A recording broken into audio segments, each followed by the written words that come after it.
Frontera México-Estados Unidos, un camino hacia la muerte. La Organización Internacional para las Migraciones ha señalado que durante el 2021 murieron 1.238 personas, entre ellas 51 menores de 5 años y 728 migrantes que intentaron llegar a la frontera de México a los Estados Unidos, lo que la convierte en el cruce más peligroso y mortal de todo el mundo.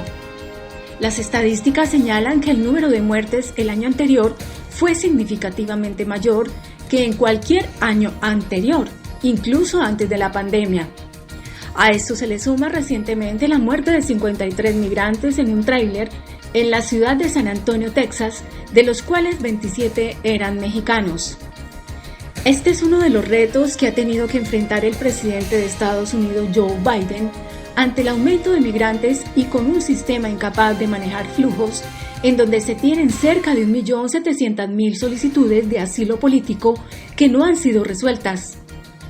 Al demorar el fin del controvertido Título 42 creado en el gobierno de Donald Trump, el actual presidente pareció estar buscando un equilibrio político entre los centroizquierdistas que querían eliminar esa política y los demócratas moderados que se han sumado a los republicanos en el respaldo de las restricciones. Ya el presidente Biden ha enfrentado críticas demócratas y de republicanos sobre el manejo de la inmigración. Para Teresita Rocha Jiménez, del Centro de Investigación en Sociedad y Salud de la Universidad Mayor e investigadora del Núcleo Milenio Sociomedicina, las consecuencias y las políticas restrictivas de esta problemática vienen desde la década de los 90, cuando los gobiernos de los Estados Unidos intentaron prevenir los flujos migratorios con la construcción de muros con el fin de empujar a los migrantes a transitar por zonas más peligrosas como el desierto. Sin embargo, lo dicho por la politóloga, esto no les causó temor y por el contrario se arriesgaron aún más. Y es cuando las necesidades de estas personas desaparecen, terminando en condiciones muy precarias y sin dinero que va a parar a manos de los coyotes. Me gustaría dar primero una perspectiva histórica. Desde los inicios de los 90s, el gobierno estadounidense ha intentado prevenir flujos migratorios provenientes de México y de Centroamérica. Y esto lo ha hecho con medidas restrictivas físicas y también presionando en temas de visas. Entonces, por poner un ejemplo, construyó muros en zonas de la frontera donde no había antes, fortaleció el muro existente, se instalaron alambrados, sensores, patrullas y todo esto con la intención de empujar a los flujos migratorios por zonas más peligrosas, es decir, por el desierto. Entonces se creía que si los puntos de cruce por los que normalmente entraban se securitizaban, las personas iban a pensársela 2 veces en cruzar. Pero esto se ha visto en repetidas ocasiones en muchos países del mundo y se ha estudiado por otros académicos, incluyendo el doctor Wayne Cornelius. Se ha observado que no es así. Los migrantes no dejan de cruzar porque las necesidades no desaparecen por aumentar las dificultades del cruce. Lo que pasa es que las condiciones en las que cruzan son mucho más precarias. Mueren las personas al intentar cruzar por el desierto, los costos aumentan, los gastos en los que incurren los migrantes aumentan porque tienen que a veces pagarle a traficantes, a coyotes para que los ayuden a cruzar. Muchas veces también hay que pagarle a las autoridades que les permitan ingresar y lo único que sucede es que el costo, tanto humano como monetario, aumenta. Entonces, realmente las políticas restrictivas lo único que hacen es afectar a las personas involucradas en el trayecto migratorio. Ahora, para hablar un poco más de lo que está sucediendo hoy en la frontera de Estados Unidos, hay que hablar también de un artículo de un título 42 que implementó el gobierno de Trump, que tiene como objetivo prevenir la propagación del COVID-19 en la frontera y dentro de Estados Unidos, generando un clima de tensión y permitiendo regresar a personas que intentaban entrar a Estados Unidos. Este título 42 lo que creó fue caos y confusión en quién sí podía entrar y quién no.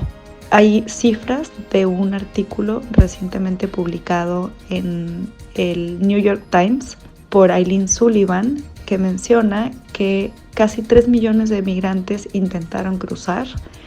Lograron entrar 700,000. Muchos de ellos están solicitando asilo. Entonces, las reglas internacionales, los tratados internacionales permiten a una persona llegar a la frontera y pedir asilo, es decir, decirle a la autoridad que teme por su vida en su país de origen y le debería de tener derecho a tener una entrevista en donde se determina si la persona tiene un caso o no.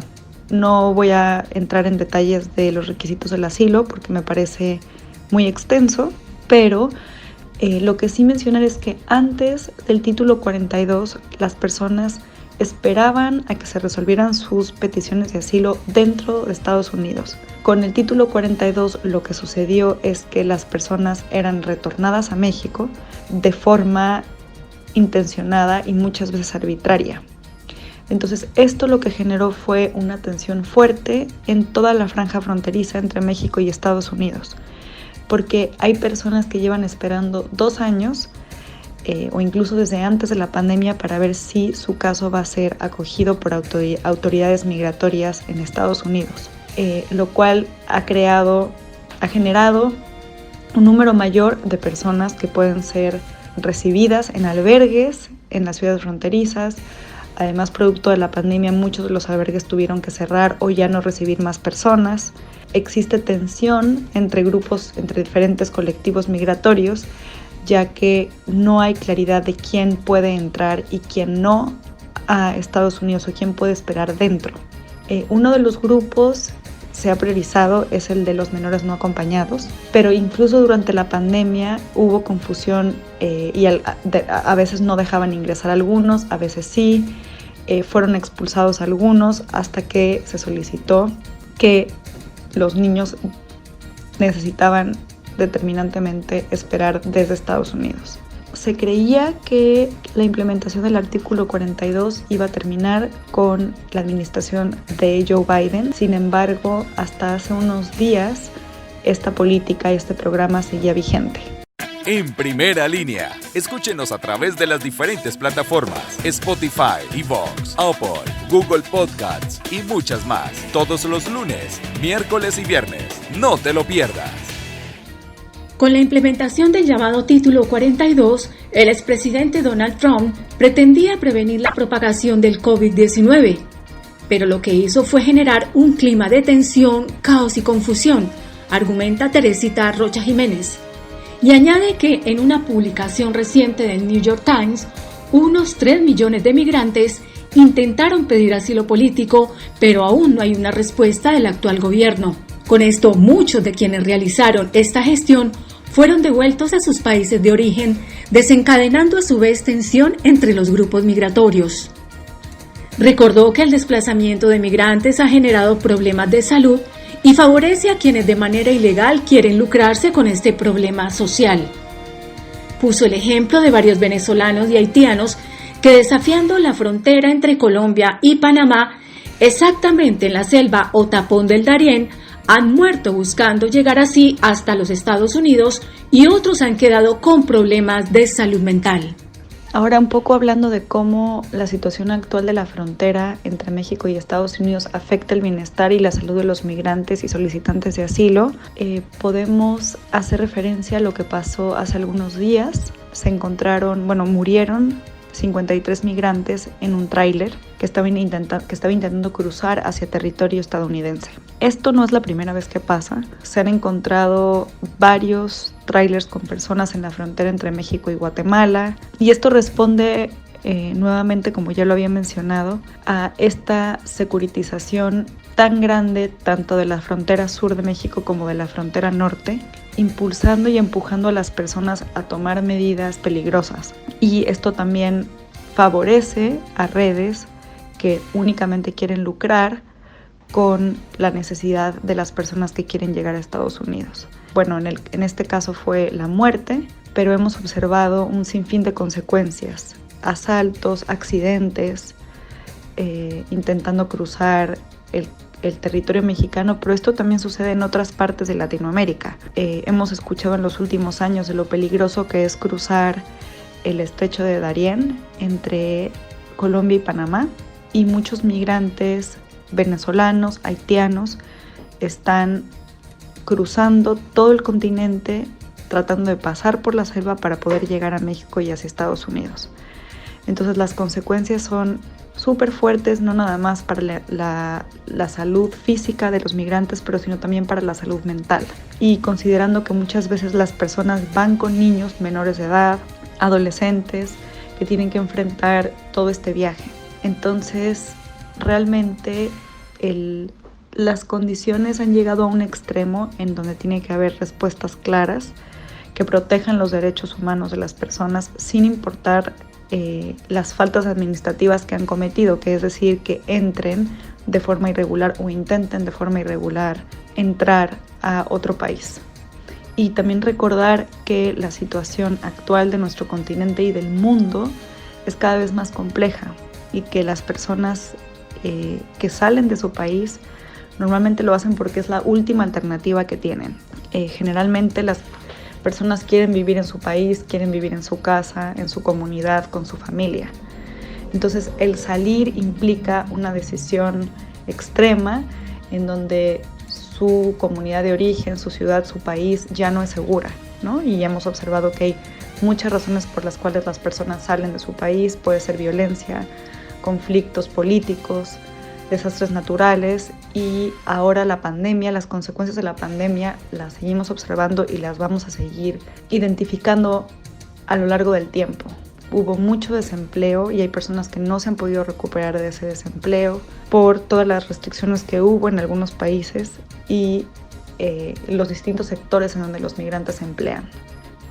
Entonces creo que más que seguir generando políticas restrictivas, hay que utilizar esos recursos para asegurar los derechos humanos de las personas, y necesariamente tiene que haber una colaboración entre los gobiernos, una colaboración que vaya más allá de aumentar las barreras entre ambos países, y sino más bien de una colaboración a un sin número de personas que van a seguir llegando.